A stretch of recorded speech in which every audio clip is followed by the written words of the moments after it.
ಜ್ವಲಂತ ಸಮಸ್ಯೆ ಬಗ್ಗೆ, ಒಂದು ಗಂಭೀರ ಸಮಸ್ಯೆ ಬಗ್ಗೆ 330 ಕೆಳಗಡೆ ಈ ಒಂದು ವಿಷಯವನ್ನು ಪ್ರಸ್ತಾಪಿಸೋದಕ್ಕೆ ನಾನು ಇಷ್ಟಪಡ್ತೇನೆ. ಅದೇನು ಅಂತ ಹೇಳಿದ್ರೆ, ಇವತ್ತು ನಮ್ಮ ದೇಶದ ಒಂದು ಬಹಳ ದೊಡ್ಡ ಸರ್ಕಾರಕ್ಕೆ ಆದಾಯ ಯಾವುದಪ್ಪ ಅಂತ ಹೇಳಿದ್ರೆ, ನಮ್ಮ ರಾಜ್ಯದ ಅಥವಾ ನಮ್ಮ ದೇಶದ ಮದ್ಯಪಾನವನ್ನು ಮಾಡ್ತಕ್ಕಂಥ ಒಂದು ದೊಡ್ಡ ವರ್ಗ ಏನಿದೆ, ಆ ಒಂದು ದೊಡ್ಡ ವರ್ಗ ನಮ್ಮ ದೇಶದ ಆದಾಯಕ್ಕೆ, ನಮ್ಮ ರಾಜ್ಯದ ಆದಾಯಕ್ಕೆ ಬಹಳ ದೊಡ್ಡ ರಿಸೋರ್ಸ್ ಆಗಿದೆ, ಸಂಪನ್ಮೂಲ ಆಗಿದೆ.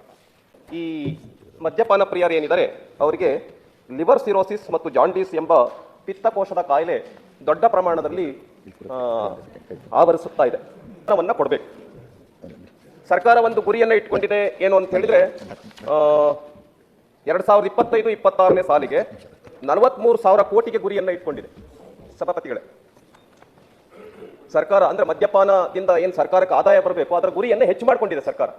ಎಷ್ಟು ಅಂತ ಹೇಳಿದ್ರೆ, ಒಂದು ವರ್ಷಕ್ಕೆ 43,000 ಕೋಟಿ ರೂಪಾಯಿ ಆದಾಯ ಬರಬೇಕು ಅಂತ ಹೇಳಿ ಗುರಿಯನ್ನು ಇಟ್ಕೊಂಡಿದೆ ಕರ್ನಾಟಕ ಸರ್ಕಾರ. ಎಷ್ಟು 25-26ರಲ್ಲಿ. ಆದರೆ ಆಗಿದ್ದೆಷ್ಟು ಅಂತ ಹೇಳಿದ್ರೆ, ನವೆಂಬರ್ ಅಂತ್ಯದವರೆಗೆ, ಈ ಕಳೆದ ತಿಂಗಳ ಅಂತ್ಯದ ವೇಳೆಗೆ 26,215 ಕೋಟಿ ರೂಪಾಯಿ ಸಂಗ್ರಹ ಆಗಿದೆ. ಮೀನ್ಸ್ ಆದಾಯ ಕಡಿಮೆ ಆಯಿತು. ಇದಕ್ಕೆ ಅಥವಾ ಜಾಸ್ತಿ ಗುರಿ ಇಟ್ಕೊಂಡಿರಬಹುದು, ಅಥವಾ ಮದ್ಯಪಾನ ಮಾಡ್ತಕ್ಕಂಥವ್ರ ಸಂಖ್ಯೆ ನಿಧಾನಕ್ಕೆ ಜಾಗೃತಿ ಬಂದು ಕಡಿಮೆ ಆಗ್ತಾ ಇರ್ಬೋದು. 20% ಕಡಿಮೆ ಆಗಿದೆ. ಮದ್ಯಪಾನ ಮಾಡ್ತಕ್ಕಂಥವರ ಸಂಖ್ಯೆ 20% ಕಡಿಮೆ ಆಗಿದೆ. ಈ ವಿಷಯಕ್ಕೆ ಸಂಬಂಧಪಟ್ಟಂತೆ ಇದೇನು ಈ ಲಿವರ್ ಸಿರೋಸಿಸ್ ಮತ್ತು ಜಾಂಡೀಸ್ ಕಾಯಿಲೆ ಏನು ಬರ್ತಾ ಇದೆ, ಆ ವಿಷಯಕ್ಕೆ ಸಂಬಂಧಪಟ್ಟಂತೆ ಅವರಿಗೆ ವಿಪರೀತ ಖರ್ಚು ಬರ್ತಾ ಇದೆ.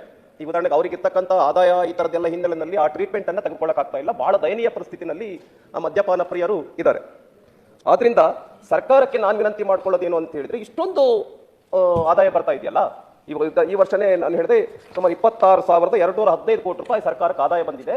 ಇದರೊಳಗಡೆ 20% ನೀವು ಇದಕ್ಕೋಸ್ಕರ ಮೀಸಲಿಡಿ. ಯಾರು ಈ ತರ ಮದ್ಯಪಾನ ಪ್ರಿಯರಿಗೆ ವಿವಿಧ ಕಾಯಿಲೆಗಳು ಏನು ಬರ್ತಾ ಇದೆ, ಏನು ಲಿವರ್ ಸಿರೋಸಿಸು, ಜಾಂಡೀಸು, ಮತ್ತೆ ಬೇರೆ ಏನು ಕಾಯಿಲೆಗಳು ಬರ್ತಾ ಇದೆ, ಏನು ಭೋಜೇಗೌಡ್ರೆ, ಆಮೇಲೆ ಮತ್ತೇನೋ ಇನ್ಕಮ್ಮೇ ಸರ್ಕಾರಕ್ಕೆ. ಈಗ ಮತ್ತೆ ಜಾಸ್ತಿ ಕುಡಿದ್ರೆ ಮತ್ತೆ ಇನ್ಕಮ್ಮೇ ಸರ್ಕಾರಕ್ಕೆ. ಆದ್ರಿಂದ ಸರ್ಕಾರ ಏನು ಚಿಂತೆ ಮಾಡಬೇಕಾಗಿಲ್ಲ, ಜಾಸ್ತಿ ಕುಡಿದ್ರು ಇನ್ಕಮ್ಮೆ. ಆದ್ರಿಂದ ತಮ್ಮಲ್ಲಿ ವಿನಂತಿ ಮಾಡ್ಕೊಳ್ಳೋದೇನು ಅಂತ ಹೇಳಿದ್ರೆ, ಸರ್ಕಾರಕ್ಕೆ 20% ಹಣವನ್ನ ಇದಕ್ಕೆ ತೆಗೆದಿಡಿ ಅಂತ ನಾನು ವಿನಂತಿಯನ್ನ ಮಾಡ್ಕೊಳ್ತೇನೆ ಸಭಾಪತಿಗಳೇ. ಈ ಮದ್ಯಪಾನ ಪ್ರಿಯರಿಗೆ ಆಯುಷ್ ಬಂದ್ಬಿಟ್ಟು, ಬದುಕುವಂತ ಆಯಸ್ಸು ಬಂದ್ಬಿಟ್ಟು ಕಡಿಮೆ ಆಗ್ತಾ ಇದೆ. ಕೆಲವರು 45 ವರ್ಷಕ್ಕೆ ತೀರ್ಕೊಳ್ತಾ ಇದ್ದಾರೆ, 50 ವರ್ಷಕ್ಕೆ ತೀರ್ಕೊಳ್ತಾ ಇದ್ದಾರೆ, ಕೆಲವರು 30-35 ವರ್ಷದಲ್ಲಿನೇ ತೀರ್ಕೊಳ್ತಾ ಇದ್ದಾರೆ. ಈ ಒಂದು ಕುಡಿತದ ಜಾಡ್ಯ ಎಷ್ಟೆಷ್ಟು ಪ್ರಮಾಣದಲ್ಲಿ ಹೆಚ್ಚಾಗ್ತಾ ಇದೆಯೋ ಅಷ್ಟಷ್ಟು ಕಡಿಮೆ ವಯಸ್ಸಿನಲ್ಲಿ ಅವರು ಮೃತರಾಗ್ತಾ ಇದ್ದಾರೆ. ಯಾಕೆ ಅಂತ ಹೇಳಿದ್ರೆ, ಈ ಒಂದು ಲಿವರ್ ಇದು ಸಿರೋಸಿಸ್.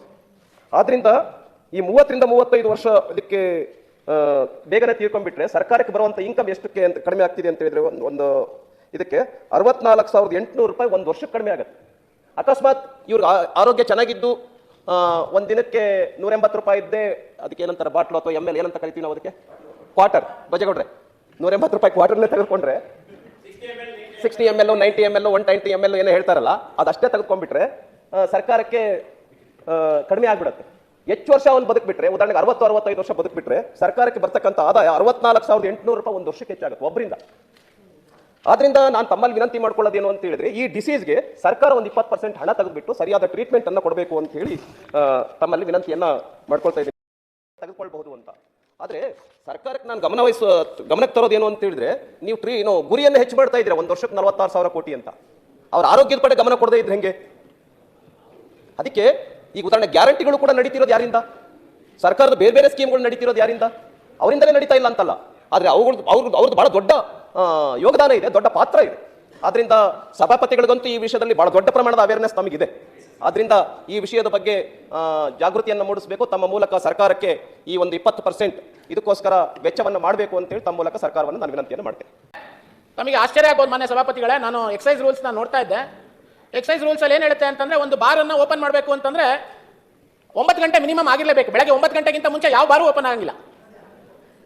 ಆದ್ರೆ ಇವತ್ತು ಓಪನ್ ಆಗಿಂತ ಮುಂಚೆ ಬಾರ್ ಅಂಗಡಿ ಓಪನ್ ಆಗಿರುತ್ತೆ. ಬೆಳಗ್ಗೆ 5 ಗಂಟೆಯಿಂದನೇ ಜನ ಎದ್ದ ತಕ್ಷಣ ಹೋಗಂತದ್ದು ಮೊದಲನೇದಾಗಿ ಎಲ್ಲಿ ಅಂತಂದ್ರೆ, ಎಲ್ಲಿ ಎಣ್ಣೆ ಮಾರ್ತಾ ಇರ್ತಾರೆ ಅಲ್ಲಿ ಹೋಗ್ತಾರೆ. ಆದ್ರೆ ಇದು ಯಾರು ಮಾಡ್ತಾರೆ ಅಂತಂದ್ರೆ, ಯಾರೋ ಶ್ರೀಮಂತರು, ಆರ್ಥಿಕವಾಗಿ ಬಹಳ ಚೆನ್ನಾಗಿದ್ದಾರೆ, ಅವ್ರಿಗೆ ಸಾಕಷ್ಟು ವ್ಯವಸ್ಥೆ ಇದೆ, ದಿವಸ 1,000 ರೂಪಾಯಿ ಆದಾಯ ಇದೆ ಅನ್ನೋಂಥವ್ರು ಮಾಡ್ತಾ ಇಲ್ಲ. ದಿವಸ ಬೆಳಗ್ಗೆ ಎದ್ದು ಕೆಲಸಕ್ಕೆ ಹೋಗಿ ಅವತ್ತಿನ ದುಡಿಮೆಯನ್ನು ದುಡಿದು ಬರ್ತಾ ಇರುವಂತವ್ರು ಇವತ್ತು ಮುಕ್ತವಾಗಿ ಸಿಗ್ತಾ ಇದೆ ಅನ್ನೋಂಥ ಒಂದೇ ಒಂದು ಕಾರಣಕ್ಕೋಸ್ಕರ ಹಳ್ಳಿ ಗಾಡಿಗಳಲ್ಲಿ ಇವತ್ತು ನೀವು ಲೈಸೆನ್ಸಿನ ಸಂಖ್ಯೆಯನ್ನು ತೆಗೆದು ನೋಡಿದ್ರೆ 5,500 ಏನೋ ಲೈಸೆನ್ಸ್ ಇದೆ. ಆದ್ರೆ ಪ್ರತಿ ಗ್ರಾಮದಲ್ಲಿ ಒಂದಲ್ಲ 2 ಕಡೆ ಅದನ್ನ ಮಾಡ್ತಾ ಇದ್ದಾರೆ. ಯಾಕೆ ಮಾಡ್ತಾ ಇದ್ದಾರೆ ಅಂತಂದ್ರೆ, ಇಂಡೈರೆಕ್ಟ್ ಆಗಿ ಸರ್ಕಾರದ ಕಡೆಯಿಂದನೇ ಇದು ಕುಮ್ಮಕ್ಕಿದೆ. ಯಾಕಂದ್ರೆ ಟಾರ್ಗೆಟ್ ಮೀಟ್ ಮಾಡಬೇಕು. ಆ ಜಿಲ್ಲಾ ಏನು ಎಕ್ಸೈಸ್ ಡಿ ಸಿ ಇರ್ತಾನೆ, ಆ ಜಿಲ್ಲೆ ಎಕ್ಸೈಸಿನ ಕೋಟಾ ಏನು ಅವನಿಗೆ ಕೊಟ್ಟಿರ್ತಾರೆ, ಅವನದನ್ನು ಸೇಲ್ ಮಾಡಲೇಬೇಕು. ಸೇಲ್ ಮಾಡಲಿಲ್ಲ ಅಂದ್ರೆ ರಿವ್ಯೂ ಮೀಟಿಂಗ್ ಅಲ್ಲಿ ಕಮಿಷನರ್ಗಳು ಅವನ್ನ ಪ್ರಶ್ನೆ ಮಾಡ್ತಾರೆ, ಯಾಕೆ ನಿನ್ನ ಜಿಲ್ಲೆಗೆ ಇಷ್ಟು ಕೇಸ್ ಸೇಲ್ ಆಗಬೇಕಾಗಿತ್ತು, ಯಾಕೆ ಸೇಲ್ ಆಗಿಲ್ಲ ಅಂತ. ಅವಾಗ ಅವ್ರೇನ್ ಮಾಡ್ತಾರೆ, ಕಣ್ಣಿದ್ದು ಕುರುಡರಾಗಿ ಬಾರು ಎಲ್ಲೋ ಒಂದ್ ಕಡೆ ಇರುತ್ತೆ, ಅದನ್ನ ಡೋರ್ ಡೆಲಿವರಿ ಹೆಂಗ್ ಹಾಲ್ ಮನೆಗೆ ತಂದು ಕೊಡ್ತಾರಲ್ಲ ಆ ತರ ಈಗ ಡೋರ್ ಡೆಲಿವರಿ ಸಿಸ್ಟಮ್ ಅನ್ನ ತಂದುಬಿಟ್ಟಿದ್ದಾರೆ. ಇವನು ಡೈಲಿ ಕುಡ್ಕ, ಇವನಿಗೆ ಇಷ್ಟು ಕುಡಿತಾನೆ, ಆಯ್ತು ತಲುಪಿಸೋ ಅವನಿಗೆ, ಅವನ್ ಕೋಟಾ ಸೇಲ್ ಆಗಬೇಕು.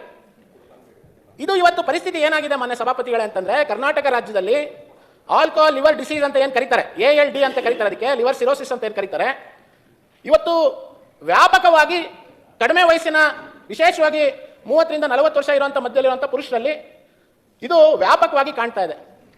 ನನ್ನ ಕುಡಿತದ ವಿಷಯದಲ್ಲಿ ಬಡವರನ್ನ, ವಿಶೇಷವಾಗಿ ಕೂಲಿ ಮಾಡುವಂಥವ್ರನ್ನ, ದಿಸ ದುಡಿಯುವಂಥವ್ರನ್ನ, ಅವರನ್ನ ಸಂಪೂರ್ಣವಾಗಿ ಮೃತ್ಯು ಕೂಪಕ್ಕೆ ತಳ್ಳುವಂಥ ಕೆಲಸ ಆಗ್ತದೆ. ಹಾಗಾಗಿ ನಾವು ಇವತ್ತು ಬೇಡಿಕೆಯನ್ನ ಕೇಳ್ತಾ ಇರೋಂಥದ್ದು, ನೀವು 40,000 ಕೋಟಿ ದುಡಿತೀವಿ ಅಂತ ಹೇಳ್ತಾ ಇದ್ದೀರಾ, ಇಡೀ ಒಂದು 20% ಯಾರು ಈ ತರ ಕುಡಿದು ಸತ್ತಿದ್ದಾರೆ ಅಂತಂದ್ರೆ ಅವ್ರ ತಂದೆ ತಾಯಿ ವಯಸ್ಸಾಗಿರೋ ಹೆಸರು ಒಂದು 10-20 ಲಕ್ಷ ಡಿಪಾಸಿಟ್ ಇಡಿ, ಅವ್ರ ಮಕ್ಕಳ ಹೆಸರು ಡಿಪಾಸಿಟ್ ಇಡಿ. ಅವರು 2ನೇ ಕ್ಲಾಸ್ 3ನೇ ಕ್ಲಾಸ್ ಓದ್ತಾ ಇರುವಂತ ಮಕ್ಕಳಾದ್ರೆ ಕಾಲೇಜಿಗೆ ಬರೋ ತನಕ ಅವ್ರ ಅಪ್ಪ ಇಲ್ಲ, ದುಡಿಯಂತ ಸಾಕಂತ ತಂದೆ ಇಲ್ಲ ಅಂತಂದ್ರೆ, ಈಗ ಮನೆ ಮುಂದೆ ನೀವು ಲೈಸೆನ್ಸ್ ಇಲ್ದಲೆ ಮಾರೋ ಅಂತ ಒಬ್ಬ ಸಿಗುತ್ತೆ ಅಂತಂದ್ರೆ ಸರ್ಕಾರ ತಪ್ಪಾನೆ. ಅವನಿಗೆ ಮನೆ ಮುಂದೆ ಸಿಗೋಂತ ಕಾರಣ ತಾನೆ ಅವ್ನು ಬೆಳಗ್ಗೆ ಎದ್ದು ಕುಡಿತಾ ಇರೋದು. ನೀವು ಕಟ್ಟುನಿಟ್ಟಾಗಿ ಕಾನೂನನ್ನ ತಂದು, ನೀವು ಯಾವುದೇ ಒಬ್ಬ ವ್ಯಕ್ತಿ ತನ್ನ ಅಂಗಡಿಯಲ್ಲದೆ ಹೊರಗಡೆ ಇದನ್ನ ಮಾರ್ತಾ ಇದ್ದಾನೆ ಅಂತಂದ್ರೆ ಅವ್ನು ಲೈಸೆನ್ಸ್ ಕ್ಯಾನ್ಸಲ್ ಮಾಡುವಂತ ಕಾನೂನು ತರಬೇಕು, ಅವನ ಮೇಲೆ ಲಕ್ಷಾಂತರ ರೂಪಾಯಿ ದಂಡ ಹಾಕಬೇಕು, ಆ ಲೈಸೆನ್ಸ್ ಅನ್ನ ಪರ್ಮನೆಂಟ್ ಆಗಿ ನಾವು ಕ್ಯಾನ್ಸಲ್ ಮಾಡಬೇಕು. ನೀವು ಈ ತರದ ಕಟ್ಟುನಿಟ್ಟಿನ ಕ್ರಮಗಳನ್ನು ನಾವು ಜರುಗಿಸಲಿಲ್ಲ ಅಂತಂದ್ರೆ ಮಾನ್ಯ ಸಭಾಪತಿಗಳೇ, ಬಹಳ ಬೇಸರದಿಂದ ಹೇಳಬೇಕಾಗುತ್ತೆ. ಇಡೀ ದೇಶದಲ್ಲಿ ನಂಬರ್ 1 ಸ್ಥಾನದಲ್ಲಿ ನಾವು ಇದೀವಿ ಅಂತಂದ್ರೆ 6.88 ಕೋಟಿ ಹಾರ್ಡ್ ಲಿಕ್ಕರ್ ಸೇಲ್ ಆಗುತ್ತೆ ಇಡೀ ದೇಶದಲ್ಲಿ ಅಂತಂದ್ರೆ, ನಮ್ಗಿಂತ ಜನಸಂಖ್ಯೆ ಜಾಸ್ತಿ ಇರೋಂಥ ರಾಜ್ಯಗಳಲ್ಲಿ ಸೇಲ್ ಆಗ್ತಾ ಇಲ್ಲ. ನಮ್ಮ ಪಕ್ಕದಲ್ಲಿ ನೀವು ಹಿಂಬತ್ ಗೋಪಾಲ್ ಬೆಟ್ಟ ಸ್ವಾಮಿಗೆ ಹೋಗಿ, ಇಲ್ಲ ಬಿಳಿಗಿರಿ ರಂಗನ ಬೆಟ್ಟಕ್ಕೆ ಹೋಗಿ, ಇಲ್ಲ ಮಾದೇಶ್ವರನ ಬೆಟ್ಟಕ್ಕೆ ಹೋಗಿ ನೀವು ಹೋಗ್ಬೇಕಾದ್ರೆ ವಯಸ್ಸು ಹುಡುಗರು ಅಂದ್ರೆ 18, 20 ವರ್ಷ, 22 ವರ್ಷ ಇರುವಂತವ್ರು ಒಬ್ಬೊಬ್ಬರೇ ಹೋಗ್ತಾ ಇರ್ತಾರೆ ಮಾತಾಡ್ಕೊಂಡು. ನಾವೇನು ಅನ್ಕೊಂತೀವಿ, ಏನೋ ಒಂದು ಬೆಟ್ಟಕ್ಕೆ ನಡ್ಕೊಂಡು ಹೋಗ್ತಾ ಇದ್ದಾನೆ, ಯಾರೋ ಭಕ್ತಾದಿ ಇರ್ಬೋದು ಅಂತ ಅನ್ಕೊಳ್ತೀವಿ. ಅವರೆಲ್ಲ ಮಾನಸಿಕವಾಗಿ ಇಂಬ್ಯಾಲೆನ್ಸ್ ಆಗಿರುವಂಥವ್ರು. ಇವತ್ತು ಈ ಜನಸಂಖ್ಯೆ ಜಾಸ್ತಿ ಆಗ್ತಾ ಇದೆ. ಇದನ್ನ ನಾವು ಬಹಳ ಸೀರಿಯಸ್ ಆಗಿ ಯೋಚನೆ ಮಾಡಬೇಕಾಗಿದೆ. SM ಕೃಷ್ಣ ಸಾಹೇಬರು ಮುಖ್ಯಮಂತ್ರಿ ಆಗಿರುವಾಗ ಅವರು ಕ್ಯಾಬಿನೆಟ್ ಮೀಟಿಂಗ್ ಮಾಡಿ ಟ್ರೈಬಲ್ ಆಡಿಗಳಿಂದ 5 ಕಿಲೋಮೀಟರ್ ಒಳಗೆ ಯಾರೂ ಲಿಕ್ಕರ್ ಮಾಡಬಾರ್ದು ಅಂತ ಮಾಡಿದ್ರು. ಅದು ಅವ್ರು ಇರೋವರೆಗೂ ಬಹಳಷ್ಟು ವರ್ಷಗಳ ಕಾಲ ಅದು ಕಾನೂನು ಇತ್ತು, ಇಲ್ಲ ಅಂತಲ್ಲ. ಆದರೆ ಇವತ್ತು ದುರ್ದೈವ ಅಧ್ಯಕ್ಷರೇ, ಮನೆಯಲ್ಲೂ ಮಾರಾಟಕ್ಕಿದೆ, ಮನೆಯಲ್ಲೂ ಮಾರಾಟಕ್ಕಿದೆ. ಆಮೇಲೆ ಯಾವ ಮಟ್ಟಕ್ಕೆ ಇವತ್ತು ಎಸ್ಟೇಟ್ ಓನರ್ಸ್ ಇರ್ಬೋದು, ಇಲ್ಲಾಂದ್ರೆ ಭೂಮಿ ಇಟ್ಟಿರೋರು ಯಾವ ಮಟ್ಟಕ್ಕೆ ಒಂದು ಟೆಂಡೆನ್ಸಿನ ಕ್ರಿಯೇಟ್ ಮಾಡಿಬಿಟ್ಟಿದ್ದಾರೆ ಅಂತಂದ್ರೆ, ಜನಗಳಿಗೆ, ಕಾರ್ಮಿಕರಿಗೆ ಬೆಳಿಗ್ಗೆ ಬಂದಿದ್ದ ತಕ್ಷಣ ಅವನ್ನ ಸ್ವಲ್ಪ ಖುಷಿ ಪಡಿಸೋದಕ್ಕೆ ಒಂದು 90 ಕೊಡಿಸಿ ಸಂಜೆವರೆಗೂ ಅವನ್ನ ದುಡಿಸ್ತಾರೆ. ಹೋಗ್ಬೇಕಾದ್ರೆ ಇನ್ನೊಂದು 90 ಕೊಡ್ತಾರೆ. ಯಾಕೆಂತಂದ್ರೆ ಅವನ ಹತ್ರ ಕೆಲಸನ ಜಾಸ್ತಿ ಎಕ್ಸ್ಟ್ರಾಕ್ಟ್ ಮಾಡ್ಬೋದು ಅಂತ ಅಂದ್ಬಿಟ್ಟು. ಇವತ್ತು SM ಕೃಷ್ಣ ಅವರು ಬ್ರಿವರೀಸ್ ಕಾರ್ಪೊರೇಷನ್ ಮಾಡಿದ್ಮೇಲೆ ಸೆಕೆಂಡ್ಸು ಮತ್ತೆ ಥರ್ಡ್ಸು ನಿಂತಿರೋದು ನಿಜ, ನಿಂತಿದೆ, ಕ್ವಾಲಿಟಿ ಲಿಕ್ಕರ್ ಬರ್ತಾ ಇದೆ. ಆದರೆ ಸರ್ಕಾರ ಚೀಪ್ ಲಿಕ್ಕರ್ನ ಪ್ರೈಸಸ್ ಜಾಸ್ತಿ ಮಾಡಿ, ಅದೆಂಥದ್ದು ಸ್ಕಾಚು ಇದೆಲ್ಲ ಏನು ಒಳ್ಳೆ ಗುಣಮಟ್ಟದ ಲಿಕ್ಕರ್ನ ಪ್ರೈಸಸ್ನ ಕಡಿಮೆ ಮಾಡ್ತಾ ಇದ್ದಾರೆ, ಯಾಕಂತಂದ್ರೆ ಸ್ವಲ್ಪ ಸೇಲ್ಸ್ ಆಗಲಿ ಅಂತ ಅಂದ್ಬಿಟ್ಟು. ಜಸ್ಟ್ ಮಿನಿಟ್ ಸರ್, ಈ ವಿಷಯ ಅತ್ಯಂತ ಮಾನವೀಯ ವಿಷಯ. ಉದಾಹರಣೆಗೆ 26,000 ಕೋಟಿ ಬರ್ತಕ್ಕಂಥ ಜಾಗದಲ್ಲಿ 43,000 ಕೋಟಿ ಟಾರ್ಗೆಟ್ ಫಿಕ್ಸ್ ಮಾಡಿದ್ರೆ, ನಮ್ಮ ರಾಜ್ಯದಲ್ಲಿ ಬ್ರ್ಯಾಂಡಿ ಮಾರಾಟ ಕೇಂದ್ರ, ಬೀರ್ ಮಾರಾಟ ಕೇಂದ್ರ, ಶರಾಬು ಮಾರಾಟ ಕೇಂದ್ರ ಹೆಚ್ಚಾಗ್ತವೆ, ಹೆಚ್ಚಾಗಲ್ಲ. ಕುಡಿಯೋರ ಸಂಖ್ಯೆ ಹೆಚ್ಚಾಗಲ್ಲ. ಆಮೇಲೆ ಈ ಲಿವರ್ ಸಿರೋಸಿಸ್ ಹೆಚ್ಚಾಗಲ್ಲ. ವಿಧವೆಯರ ಸಂಖ್ಯೆ ಹೆಚ್ಚಾಗಲ್ಲ. ಕಾಲೇಜು ಹೈಸ್ಕೂಲ್ ಬಿಡ್ತಕ್ಕಂಥವ್ರ ಸಂಖ್ಯೆ ಹೆಚ್ಚಾಗಲ್ಲ. ಡೈವರ್ಸ್ಗಳು ಹೆಚ್ಚಾಗಲ್ಲ. ಕ್ರೈಮ್ ಹೆಚ್ಚಾಗಲ್ಲ. ಇದನ್ನ ಅಲ್ಲ ನೀವು ಮಾತಾಡಿ, ಅಲ್ಲ ನಾನು ಈ ವಿಷಯದಲ್ಲಿ ರಮೇಶ್ ಬಾಬು ದಯಮಾಡಿ ಹೇಳಿ, ಅದನ್ನು ಮಾತಾಡಿ, ಚರ್ಚೆ ಮಾಡಿ. ಅದು ಮಾತಾಡೋದ್ರ ಬಗ್ಗೆ ಡಿಬೇಟ್ ಆಗೋದು ಬೇಡ. ಕರ್ನಾಟಕದ ಜನಸಾಮಾನ್ಯರ ಬದುಕಿಗೆ ಒಳ್ಳೇದೇನಾಗಬೇಕು ಅನ್ನೋದ್ರ ಬಗ್ಗೆ ಸರ್ಕಾರಕ್ಕೆ ಸಲಹೆ ಕೊಡಿ. ಕರ್ನಾಟಕ ಒಂದು ರೋಲ್ ಮಾಡೆಲ್ ಸೆಟ್ಟರ್ ಸ್ಟೇಟ್ ಆಗಬೇಕು. ಒಂದು ರಾಂಗ್ ಎಕ್ಸಾಂಪಲ್ಗೆ ಕರ್ನಾಟಕ ಮಾಡೆಲ್ ಆಗಬಾರ್ದು. ಈಗ ಫಾರ್ ಎಕ್ಸಾಂಪಲ್, ಈಗ ಕ್ರೈಮ್ ರೇಟು ಬಿಹಾರದಲ್ಲಿ ಜಾಸ್ತಿ, ಅಸ್ಸಾಂನಲ್ಲಿ ಜಾಸ್ತಿ, ಜಾರ್ಖಂಡಲ್ಲಿ ಜಾಸ್ತಿ, ಕರ್ನಾಟಕದಲ್ಲಿ ಕಮ್ಮಿ ಅಂತಂದ್ರೆ ಯಾಕೆ? ಎಜುಕೇಶನ್ ಹೆಚ್ಚಿದೆ, ಮಠಮಾನ್ಯಗಳು ಜಾಸ್ತಿ ಇದೆ, ಸುಸಂಸ್ಕೃತರು ಜಾಸ್ತಿ ಇದ್ದಾರೆ, ನಾವು ಅವೇರ್ನೆಸ್ ಮಾಡ್ತಾ ಇದ್ದೀವಿ, ಎಲ್ಲರೂ ಕಾರಣ ಇದೆ.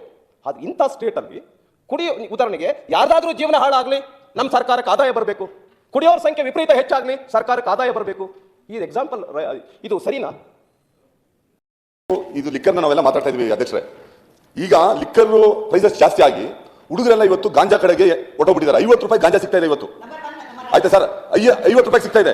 MDMA ಡ್ರಗ್ಸ್ ನ ಮುಂಬೈ ಪೊಲೀಸರು ಬಂದು ಇಲ್ಲಿ ಸೀಸ್ ಮಾಡ್ತಾರೆ. 361 ಕೋಟಿದು 381 ಕೋಟಿ ರೂಪಾಯಿ ಡ್ರಗ್ ಸೀಸ್ ಮಾಡ್ತಾ ಇದ್ದಾರೆ. ಇದು ಬಹಳ ಸೀರಿಯಸ್ ಇದೆ ಇಶ್ಯೂ. ಹಂಗಾಗಿ ಇದನ್ನೇನಾದ್ರೂ ನಾವು ಕಂಟ್ರೋಲ್ ಮಾಡ್ತಾ ಇದ್ರೆ ಇದಕ್ಕೊಂದು ಸ್ಟಡಿನೇ ಮಾಡಬೇಕಾಗುತ್ತೆ. ಯಾಕಂತಂದ್ರೆ ಈ ಪ್ರೈಸ್ ಇಂದ ಆಗ್ತಾ ಇದೆಯಾ ಇಲ್ಲ ಒಂದು ಟೆಂಡೆನ್ಸಿನ ಇಲ್ಲಾಂದ್ರೆ ಹರಿಪ್ರಸಾದ್ ಸರ್ ಹೇಳ್ದಂಗೆ ಏನಾದ್ರು ಟೆಂಡೆನ್ಸಿ ಇದೆಯಾ ಅಂತ. ಮಹಾತ್ಮ ಗಾಂಧೀಜಿ ಅವರು ಹೇಳಿದಂಥ ಬಹುದೊಡ್ಡ ಅಂಶ ಏನು ಅಂತಂದ್ರೆ ಈ ಮದ್ಯಪಾನದಿಂದ ಆಗ್ತಾ ಇರುವಂಥ ಒಟ್ಟು ಕೆಡಕುಗಳ ಬಗ್ಗೆ ಹೇಳಿದ್ರು. ನಾನು ಎದುರುಗಡೆಯಿಂದ ಮಾತನಾಡಿದ್ರು, ಕರ್ನಾಟಕನ ಟಾರ್ಗೆಟ್ ಮಾಡಬೇಡಿ, ಇಡೀ ದೇಶದ ಹೇಳಿ ಅಂತ. ನಾನು ಈ ಸಮಸ್ಯೆಯ ಬಗ್ಗೆ ಅಧ್ಯಯನ ಮಾಡಿ ನಾವು ಇದನ್ನ ವಿಷಯ ಇಲ್ಲಿ ಯಾಕೆ ತಂದ್ವಿ ಅಂತಂದ್ರೆ, ನಮ್ಮ ರಾಜ್ಯದಲ್ಲಿರುವಂಥದ್ದನ್ನು ಸರಿಪಡಿಸುವಂಥದಕ್ಕೆ ಈ ಸದನಕ್ಕೆ ಶಕ್ತಿ ಇದೆ. ಈ ಸದನದಲ್ಲಿ ಚರ್ಚೆ ಆದರೆ, ಸಾಮಾಜಿಕ ಸಮಸ್ಯೆಗಳ ಬಗ್ಗೆ ಮುಕ್ತವಾಗಿ ಚರ್ಚೆ ಆದರೆ ಇದಕ್ಕೆ ಏನೋ ಒಂದು ನ್ಯಾಯ ದೊರಕಬಹುದು ಅನ್ನುವಂಥ ಉದ್ದೇಶದಿಂದ ನಾವು ಇಲ್ಲಿ ಇವತ್ತು ಇದ್ರ ಬಗ್ಗೆ ಚರ್ಚೆ ಮಾಡ್ತಾ ಇದೀವಿ. ನೀವು GST ಅದರಿಂದ ದುಡ್ಡು ತರ್ರಿ, ಇಷ್ಟು ಬೇಜವಾಬ್ದಾರಿಯುತವಾಗಿ ಮನೆಯಲ್ಲಿ ಮಾತಾಡ್ತಾರೆ ಅಂತಂದ್ರೆ GST ಸರ್ ನೋಡಿ, ನಾನು ಮಾತಾಡ್ತಾ ಇದ್ದೀನಿ, ನೀವು ಮಾತಾಡ್ಬೇಕಾದ್ರೆ ನಾನು ಕೂತಿದ್ದೆ, ನಾನು ಸುಮ್ಮನೆ ಕೂತಿದ್ದೆ. Ramesh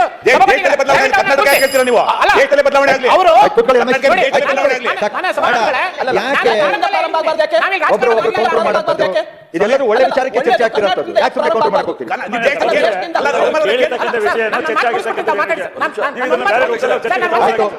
ಹೇಳಿದೀವಿ ಸಭಾನಾಯಕರೇ, just minute. ಈಗ ಈ ಡಿಸೀಸ್ ಸಿರೋಸಿಸ್ ಅನ್ನೋ ಡಿಸೀಸ್, ಲಿವರ್ ಸಿರೋಸಿಸ್ ಡಿಸೀಸು ಒಬ್ಬರಿಗೆ ಟ್ರಾನ್ಸ್ಪ್ಲಾಂಟ್ ಮಾಡೋದಕ್ಕೆ ಖರ್ಚು ಎಷ್ಟಪ್ಪ ಬರುತ್ತೆ ಅಂತ ಹೇಳಿದ್ರೆ 10 ಲಕ್ಷದಿಂದ 32 ಲಕ್ಷ ರೂಪಾಯಿ ಬರುತ್ತೆ ಸಭಾಪತಿಗಳು. The centre of the point is this. 10 ಲಕ್ಷದಿಂದ 32 ಲಕ್ಷ ರೂಪಾಯಿ ಒಬ್ಬ ಲಿವರ್ ಟ್ರಾನ್ಸ್ಪ್ಲಾಂಟ್ಗೆ ಖರ್ಚಾಗುತ್ತೆ ಅಂತ ಹೇಳಿದ್ರೆ ಆ ಥರದವ್ರ ಸಂಖ್ಯೆ ಕರ್ನಾಟಕ ರಾಜ್ಯದಲ್ಲಿ ಜಾಸ್ತಿ ಇದೆ. ಅವರೆಲ್ಲರೂ ಬಡವರೇ ಇದ್ದಾರೆ, ಶ್ರೀಮಂತರಲ್ಲ. ಅವ್ರ ನೆರವಿಗೆ ಬರೋದಕ್ಕೆ 20% ತೆಗೆದಿಡಿ ಅಂತ ನೀವು ಉತ್ತರ ಏನ್ ಕೊಟ್ರಿ? ಆಸ್ಪತ್ರೆಗಳಿದಾವೆ, ಆ ಆಸ್ಪತ್ರೆಗಳಲ್ಲಿ ಗೌರ್ಮೆಂಟ್ ಆಸ್ಪತ್ರೆಗಳಲ್ಲಿರೋದು 30 ಜನ ಡಾಕ್ಟರ್ಸ್ ಕರ್ನಾಟಕ ರಾಜ್ಯದಲ್ಲಿ. ಗೌರ್ಮೆಂಟ್ ಆಸ್ಪತ್ರೆಗಳ ಪರಿಸ್ಥಿತಿ ಹೇಗಿದೆ ತಮಗೆ ಗೊತ್ತಿದೆ. ಅದಕ್ಕೆ ಇವ್ರು ಎಲ್ಲಿ ಹೋಗ್ಬೇಕು? ಖಾಸಗಿ ಆಸ್ಪತ್ರೆಗೆ ಹೋಗ್ಬೇಕು.